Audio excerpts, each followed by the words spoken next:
I think the most succinct statement of it is actually something that I read in Robin Wall Kimmerer's book, Braiding Sweetgrass, and a phrase that I've heard her use many times, which is reciprocal relationships.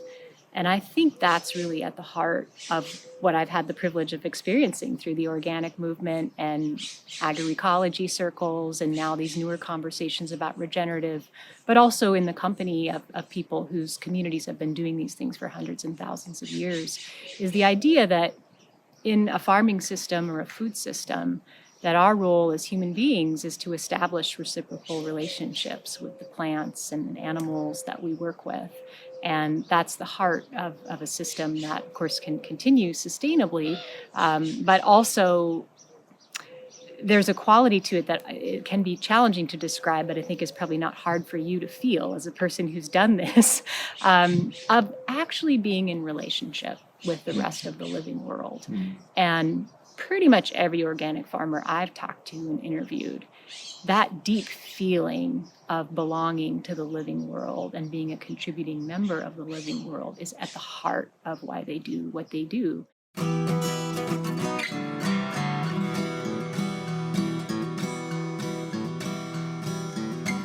Welcome to the Real Organic Podcast. I'm Lindley Dixon, co-director of the Real Organic Project. We're a grassroots, farmer-led movement with an add-on organic food label to distinguish organic crops grown in healthy soils and organic livestock raised on well-managed pasture. You just heard from Liz Carlisle, co-author of the book Grain by Grain, along with co-author and Real Organic farmer Bob Quinn, who was a previous guest. This is the second half of our interview with Liz, recorded last summer with Dave Chapman on the porch at Full Belly Farm in California. Her latest book is Healing Grounds, Climate, Justice, and the Deep Roots of Regenerative Farming. If you're enjoying this podcast, please consider becoming a recurring donor at realorganicproject.org so we can continue these interviews. All recurring donors get access to our monthly book club sessions and the recordings of our past book clubs.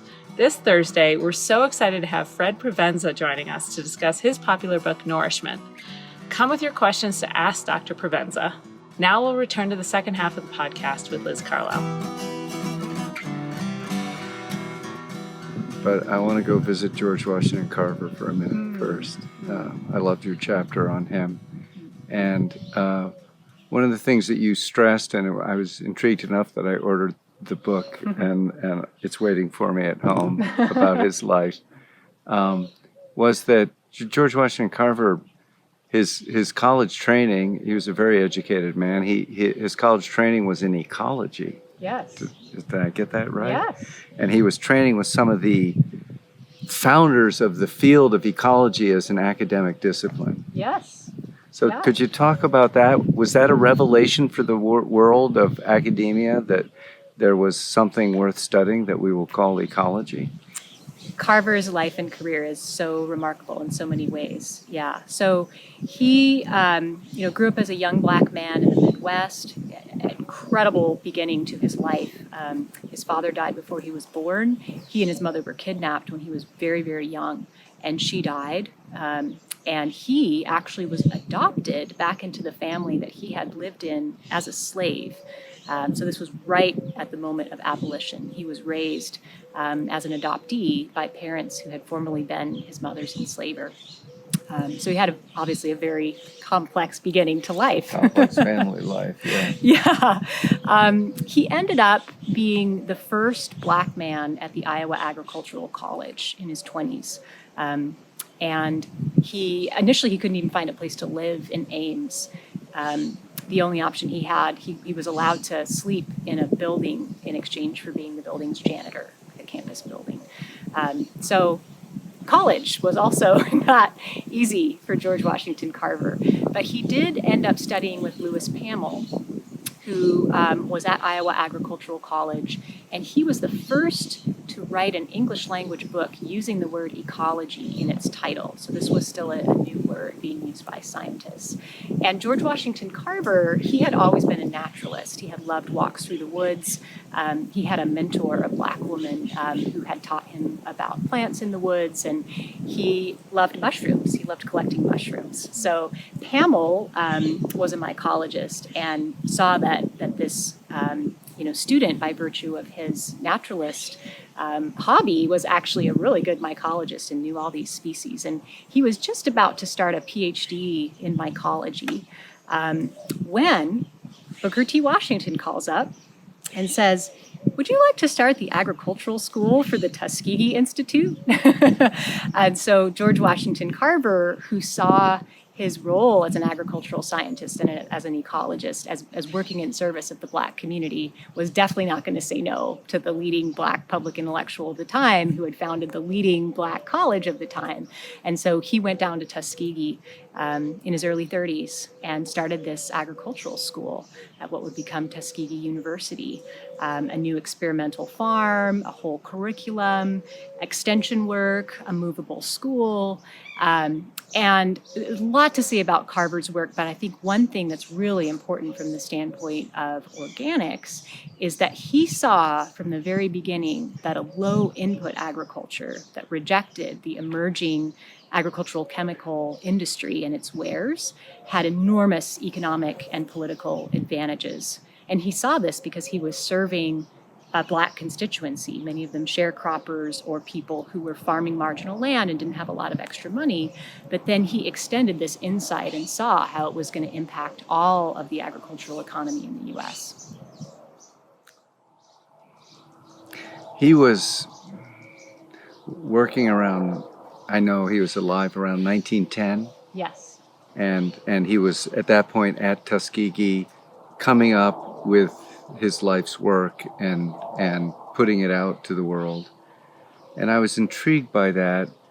Was that about when Albert Howard was doing work in India? Was he were they a young couple then there? Yeah, Howard was a little bit later, but it was exactly when F.H. King. It was when King was in Yes. China, of course. So for Yeah. people who don't know, this is going to be longer than an hour if you have time. I'm sorry. So could you explain about King and his work? Yes, yeah. We'll go back to George Washington. Something that I didn't know until I started researching this book was that in the late 1800s, composting, cover cropping, and crop rotation were mainstream scientific agriculture. There was a guy named Seaman Knapp at the USDA who founded the county agent system. He was a very prominent public intellectual. He wrote this book called something about the 10 commandments of agricultural science. And they were in there, composting, cover cropping, things that organic farmers have had to now pursue as alternatives. But it was when Carver, was really kind of getting into the prime of his career in the 1910s and then even more so the 1920s, when compounded commercial fertilizers using minerals initially and then eventually synthetic chemicals became very attractive to this early agricultural science, which was also trying to professionalize and figure out a funding model. So the funding model was, let's ally with these newfound chemical companies. Let's have, the ability to kind of translate a product out of our science. And so that period, the 1910s and 1920s, I think is very important to look to who were the very few agricultural scientists who disputed that move towards a more chemically dependent agriculture. And first it was really Carver. And then at that same time, just about that same time, F.H. King, I want to say it was 1911, maybe 1909, in that time period, when he, a soil scientist at University of Wisconsin, who was similarly concerned about overly chemical models of agriculture. And wasn't he also part of the USDA? Yes, Yeah. He had a difficult tenure at the USDA. One can imagine. Yes. He was very interested looking at how soils were becoming degraded already in the U.S. just a few decades after homesteading. He was very interested in how have agricultures managed to persist in China, Japan, and Korea for thousands of years, people farming the same land for all these generations, and they haven't had the same kind of soil degradation that we've had, even with just a couple generations of farming on these homesteaded lands in the United States. So he took this big trip to China, Japan, and Korea to document basically the soil health practices that he saw there. And he came to very similar conclusions to Dr. Carver about how important it was to return organic matter to the soil through compost and cover crops. And he was really impressed with living mulch systems in rice farming in East Asia. But tragically, he died right after he took this trip. And his wife eventually managed to get his book about these experiences published, but not until 1927. So that's when Farmers of 40 Centuries comes out. And then it takes even longer to kind of get it circulating and eventually, to inspire people in the organic movement. This is so interesting. Did he die as a result of his trip? I don't believe he died as a result of his trip. Okay. Yeah. Okay. He just, forget what he had, but he had some tragic malady and died young. So that was a book that I read when I was young.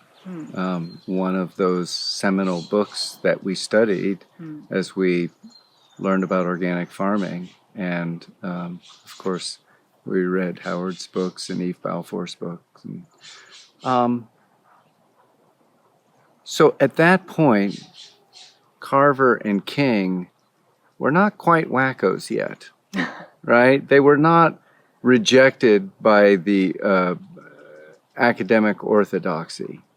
They were still respected, but their viewpoint was starting to be fringe. They were trying to go along and get along. Yeah. And, for King, I said, his tenure at USDA was difficult. His tenure at Wisconsin was a little bit difficult too. He was starting to have some friction with people who didn't share his viewpoint about the centrality of organic matter to soil health.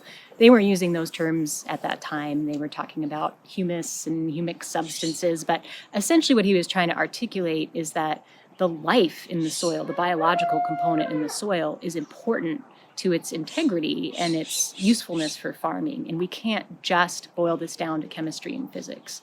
And that message wasn't helping him in his career. My guess is if he had lived longer, he would have had a tough time, that he would have been branded alternative at best. Like the poor guy who discovered that hand washing was a good idea before you operated. And right. he ended up completely destroyed by that understanding. Yeah. Yeah. And Carver had an interesting trajectory. Obviously he was brilliant and a person of many talents. And although I think that this work helping low-income Black farmers to adopt ecological agriculture as a means of improving their economic independence, because his concern was if they had to buy fertilizer, that would put them in debt to white planters, and they'd be stuck in this cycle of debt and, sort of sharecropping as slavery in all but name. So I think it was the project closest to his heart, this soil health outreach work that he was doing, but he had a lot of other capacities. And so what essentially happened to him is that the establishment celebrated his work on peanuts and the commercialization of peanuts and the way in which peanuts could be used in a wide variety of products. And they buried his work on soil health and organic farming and the things that he said that were semi-political about Black farmers being able to have control over their own farms. And so it's really been a recent generation of historians, Monica White, for example, at the University of Wisconsin, that has revitalized this really important part of Carver's history and helped people to see the work that he did on organic farming, regenerative farming. If you identify with any of these terms, I think you have to acknowledge that Carver was really the first agricultural scientist in the U.S. to promote these approaches. Well, you said there were earlier scientists, but it wasn't controversial then. Right, yes. The first to advocate for it In the face of an alternative. of a chemical Yes. agriculture. Yes. Yeah. Something I often say to my students is that agroecology has existed for thousands of years, but for most of those thousands of years, people didn't need a term for it. They just called it farming or food or life, Same with organic farming, of course. Yes. Of course. I believe that not all pre-industrial agriculture was good organic farming. Right. So- but you didn't have chemicals. But you didn't have chemicals. Yeah. I mean, you either had use it up and don't have it anymore, or you had put organic matter back. Yeah. Yeah. Alan Savory said to me, well, organic farming is responsible for destroying at least 6 civilizations. And I said, Alan, that wasn't good organic farming. It was non-chemical farming. There's a difference. We hope. We hope that organic farming is farming with a subtlety and an attunement and a wisdom that didn't always exist. There were pressures that transformed what was traditional agriculture to be less sustainable. Yeah. Yeah. I have to ask one question. George Washington Carver was friends with Henry Ford. I just love this. Could you just tell me anything you know about that? Yeah, I mean, I think Carver's a really interesting case of, he was always looking for the windows of opportunity, is who might be receptive to a piece of what I have to share. And I think he probably understood quite well that the full scope of his wisdom about how to pursue economy and ecology was too much for most of the authorities of his time. But that pieces of it, he could find common cause with different people. And so I think he established a lot of kind of interesting, sort of strange bedfellow type of relationships. He, by all accounts, was very much a diplomat. And he really believed in a fellowship of human beings. And what he wanted to do as an ecologist is sort of extend that sentiment to the rest of the living world. And he said all these really poetic things, about how we're in relationship with plants. He famously talked to his plants when he was doing his science. And so, I imagine that he was excited about the idea of a middle class, having grown up in a society that had this very strong class distinction, where there were wealthy people, estates where there were these white landowners, and then there were these black people who were enslaved, at the time when he was born. And so I imagine that was probably something that he and Henry Ford talked about, was the possibility of a middle class. Yeah. I find Henry Ford as a younger person kind of riveting. He changed. Yeah. But he funded a peace ship to try and end World War I. He was very different from who he ended up being. Yeah. We hear a lot about who he ended up being, but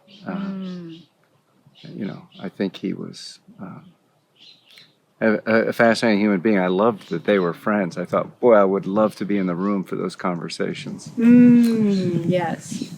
So, okay. I'm sorry we've talked so long. We're going to run a little over if it's okay with you, but because there are a few things I want to get to. But so if we look at the whole of your book for a minute of Healing Grounds, and I actually think you need to see. If you start to read it, please read the whole book to understand where it's going. Because it's not, in my mind, about a particular set of techniques, of farming techniques. It's really about a way of thinking, is how I see the book. How do you see the book? Yeah, I would absolutely agree with that. I think in researching this book, what I saw was that agroecology, regenerative agriculture has this really deep history in indigenous communities around the world. And so for those of us in the United States today, it's communities of color and indigenous communities in the United States who are holding all of these traditions that have existed, been handed down for hundreds and thousands of years. Buffalo restoration work is one of the stories in the book at Blackfeet Nation, agroforestry happening within the Black diaspora, polyculture that's traveled with people who've come from Mexico and Central America. And the other really interesting thing is that it's not just these sort of ancient techniques. It's not just stories about pre-colonial practices. It's also about how, in the face of industrial agriculture, it's indigenous communities and communities of color that have really been on the front lines of that form of extraction. And so they've really honed these ancient indigenous strategies of regenerative and organic agriculture into strategies for survival and resistance in the face of industrial agriculture. And so the book follows 4 women of color who are leaders in the regenerative agriculture movement, the organic agriculture movement, the agroecology movement, and whose farms, I think, demonstrate really deeply what it means to farm with nature in a way that will be helpful from the standpoint of climate, but also lots of other environmental and social issues. And at the same time that are moving us forward to a more liberated society. And I think that connection between regeneration and liberation is really, really exciting to me. And I really saw that through the stories of these four women. So tell me for a minute, if you can, if we can take it out of the context of a particular social system, of a particular indigenous culture, and just these ideals, this way of thinking, which I think is universal, and because it's who we are in nature. Could you give me a simple? I'm sorry, it's not simple, but could you start to circle around what that way of thinking is? Yeah, I think the most succinct statement of it is actually something that I read in Robin Wall Kimmerer's book, Braiding Sweetgrass, and a phrase that I've heard her use many times, which is reciprocal relationships. And I think that's really at the heart of what I've had the privilege of experiencing through the organic movement and agroecology circles, and now these newer conversations about regenerative, but also in the company of people whose communities have been doing these things for hundreds and thousands of years, is the idea that in a farming system or a food system, that our role as human beings is to establish reciprocal relationships with the plants and animals that we work with. And that's the heart of a system that, of course, can continue sustainably, but also there's a quality to it that it can be challenging to describe, but I think is probably not hard for you to feel as a person who's done this, of actually being in relationship with the rest of the living world. And pretty much every organic farmer I've talked to and interviewed, that deep feeling of belonging to the living world and being a contributing member of the living world is at the heart of why they do what they do. And even sometimes CSA members who aren't the farmer themselves, but belong to the community supported agriculture subscription or come to the farmer's market. I think people who participate in this movement at any level, it's that belonging to the living world in a way that gives back that is so central, that not only is absolutely key for addressing climate change, biodiversity loss, all these ecological challenges, but I think it's key to feeling fully human. And to the social dilemma that we find ourselves in, where we're so divided, we're so extractive in how we relate to so much of the world around us. It's an interesting thing. I shy away from things like the term extractive just because it starts to become a code word. But it actually is a very good word for a way of thinking in which, what can I get out of it? Yes. And I think that the practices that you're talking about approach our world with respect rather than with avarice. Yes. And I think they also come from a place of seeing the world as abundant, which I think I see in a lot of indigenous cultures, this a lot of gratitude and a lot of depicting the world as abundant. Whereas I think that in that very Cold War period, when we saw the rise of industrial agriculture, there was a lot of public messaging that the world was not abundant, that there was a scarcity. And it was a lot of that was artificially produced scarcity that then planted seeds of fear in people's minds, which then led them to kind of divide and extract. Whereas I think from this standpoint of abundance, people have developed food systems where there's a lot of sharing without fear, and this understanding that there is enough for everyone, and that in fact, the only flourishing is mutual. That if we do not share with the natural world, and if we don't share with each other as people, whether that's labor, mutual aid systems for labor, or feasting practices for distributing the harvest, that's how communities get along well. That's how everybody lives a good life. Yes, that's beautiful. All right, so let me talk about danger in paradise, trouble in paradise. Let's bring a little fear into the conversation. One of the things that I've encountered, so I got involved in all this. I got involved in organic agriculture because I was a young hippie and I wanted to try farming, and I actually didn't think about it much. Of course I would be organic. That was just who we were. And then as I practiced it, it became absolutely fascinating and riveting and obviously sane.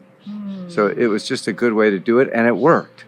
I didn't have that big belief system to overcome that organic doesn't work. I probably came in it with a belief system that industrial, big chemical doesn't work. It's just, but that was a belief system, but I think experience has borne that out.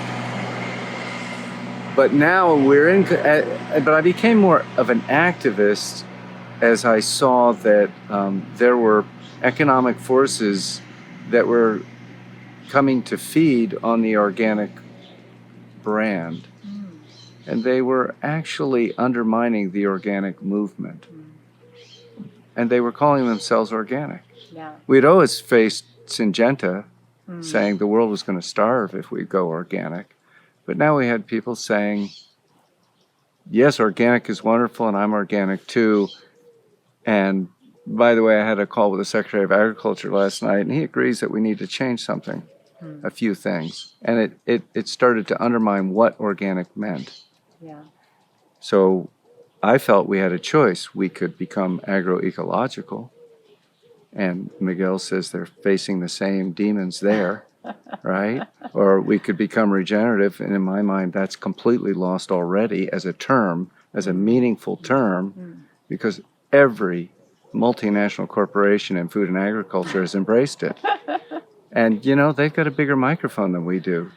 It's not defined anywhere, except it's what people say it is. So I'm trying to figure out, well, what do we do to deal with a sea of greenwashing and brownwashing and blackwashing?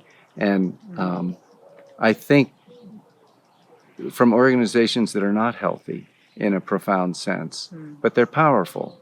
And it would be foolish for us not to acknowledge their power and their influence over our world.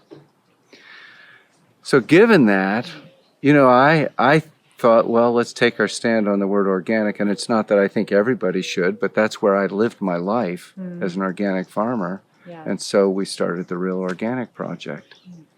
And I look forward to a real regenerative project.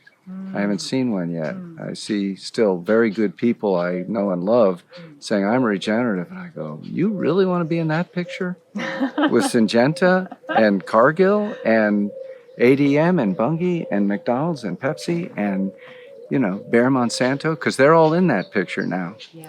So I think that we need to use language very carefully and make sure that we don't get waved as a poster, as a banner for forces that are not what we support.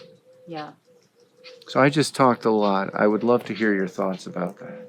Yeah. I think something that you said that I think is really important is that alternative agriculture, wanting to have an alternative to industrial agriculture, it's political. And I think there maybe was a hope among some, somewhere in the 1980s or early 90s, I don't know where, is that this transition to something more agroecological or organic could happen in a way that didn't cause too much friction, where people could just make their choice at the supermarket and support farmers who were farming that way and usher in a kinder, gentler agriculture in that way. And then, as you said, as there were more and more consumers interested in buying something that said organic, then there were more and more companies interested in having a product that said organic. And I credit the organic movement with being the only alternative agricultural term I know that established some very clear legal definitions of where that red line was and said, there's certain chemicals you absolutely cannot use on a farm and then call your product organic. And so I think of all of these terms that have been developed through a movement and then articulated through the marketplace, organic is the one that has the most integrity in that sense, because there is a legal standard backing up one really key portion of it, which is that harmful toxic chemicals are not going to be used on these farms. But I think it's very difficult to create through a national law, through the National Organic Standard, something that sort of enforces soil health. I think there have been some great attempts to bolster that, and I would like to see more and more of that. And at the same time, that's so individual to every farm. And so I think that just embracing the fact that this is inherently political, that we have to have conversations in our communities about what we mean by the word organic. And we're going to have to actually organize as a community of eaters and farmers and food citizens about what we want, that we have to have conversations, that we can't just communicate through a label on a cereal box. I think that's absolutely critical. I agree with every word you just said. I really do. No, it's absolutely right, and you said it very well. And I say that as someone who probably shied away from being political. I just farmed for a long time, and I raised my kids, and I didn't participate in a greater conversation. And I don't blame myself, but I think it was a mistake. I think that we all need to be involved in that greater conversation, and those of us who have a deeper understanding need to speak up a little more loudly, because people don't understand. And they come to me all the time and say, well, should I support regenerative instead of organic? And I say, no, because that's what they hear. Yeah. And they, not from the people in your book, but they hear it from people who are very skilled at creating confusion and swaying opinion in ways that ultimately will profit them in a very short-term way. Yeah. I do think that, coming back to this term reciprocal relationships, if we know that having a farming system and a food system that works ecologically and socially has to be based on reciprocal relationships, with fungi and plants and all of it, I think another really important insight there is that as eaters, we have to have actual relationships with the people who grew our food. We have to be in conversation. We have to be part of a community. Does that mean you go to a farm stand? I think there's actually other ways. I think there's ways of creating social institutions so that, all my friends don't have to stand at farmers market for hours and hours and hours and then take home unmarketable produce.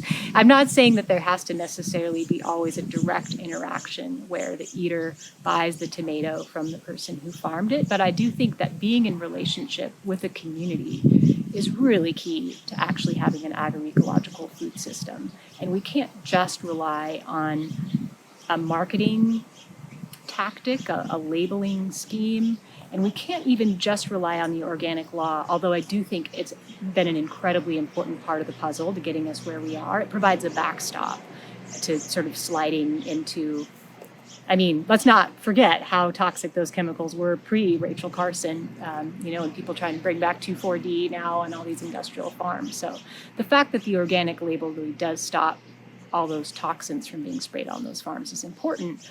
But if we want to get all the way to what the organic movement was built on, and agroecology, and I see the organic movement as part of, this family of global agroecological movements, that requires relationship. And so it has to go beyond imagining that you can just anonymously walk into a store, and if you see this adjective, then you know everything about what's in that box. Absolutely. Yes, absolutely. I agree.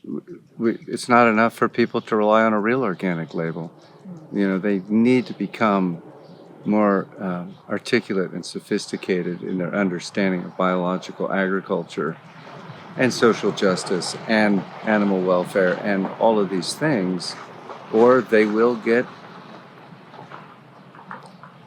played upon, taken advantage of, and fail to do what it is that they want to do. And they say, I'm spending my money on this, I want to support this. And they so often end up supporting the wrong thing, not because of a wrong intention, but the world is complicated. We're drowning in information, and you know, there are people who are very good at playing that. Yeah. So, And I think the good news is, I mean, sometimes it can sound like a homework assignment, and I definitely know that. I'm a teacher. To be like, know where your food comes from. And it's like, oh, there's all these things I'm supposed to know more about. But I think there's actually a huge reward in pursuing that knowing is belonging, becoming part of a community. For a lot of my students, they're really interested in connecting to their heritage. You know, what forms of agroecological farming did their grandparents or their grandparents' practice? What, dish that they may or may not have been raised with that comes from their cultural food traditions is also kind of encoded knowledge about an environment and complementary plants, you know, both in the diet but also in the environment. So I think this can be such a joyful process to connect with a community around food. And it can actually bring us out of, I think, the rather depressing state of being alone in the supermarket, confronted with all of this information but no human connection. We could have less information and more human connections, and we'd get more valuable information. yeah. I've interviewed so many people, but one of the people this week said that, you know, the epitome of chemical agriculture is that the plants are no longer communicating with each other or with the soil and with everything that's living. And they're kind of in isolation, and it, as with a human, it leaves you depressed and anxious. And so the plants are sitting there, they can't communicate, they don't know what's coming, they don't know if a pest is in town or a disease. And I thought it was kind of a very interesting image, and that people can understand. Yeah. And that when you have a really great soil and you have some diverse plants and you've really got this community that supports itself. Yeah. And even the bad players in the community are sort of taken care of by everybody else. They're not eradicated. Yeah. They're just not getting out of hand. We're not going to make them president. Right. We're gonna try and contain them in a way that's safe to everybody. Yes. And I think about, you know, making the analogy between ecological and social systems. For those bad players to be not eradicated, to be present at some level but controlled, is also sending all this important information into that system so that that system still has a memory of that kind of damage and the need to be ready to prevent it. Yes. Jeez. Well, I that is a good place to end, but I'll ask you before anyway. Is there any last thing you'd like to say? That was fabulous. All right. Yes. Liz Carlisle, thank you very much for stopping by Full Belly Farm on a warm afternoon and talking with me. And I know that I will try and talk with you again next year because this was great. Wonderful. Yeah. Thank you for a deeply enriching conversation. Good. Yes, in such a meaningful place. Yeah, I know. They're my heroes. Thank you for listening to the Real Organic Podcast. We hope that you'll subscribe, share it with your friends, and leave us a rating and a review so that others can find us. A video version of this interview is found at realorganicproject.org and by following our YouTube channel. Please join us next time when we'll be talking with Larry Jacobs, a California farmer with an inspiring story about creating markets for organic farmers in Mexico. If you enjoy these podcasts, please consider becoming a recurring donor at realorganicproject.org. Our next book club is this Thursday, February 9th, with rockstar researcher Fred Provenza, author of Nourishment: What Animals Can Teach Us About Rediscovering Our Nutritional Wisdom. See you there.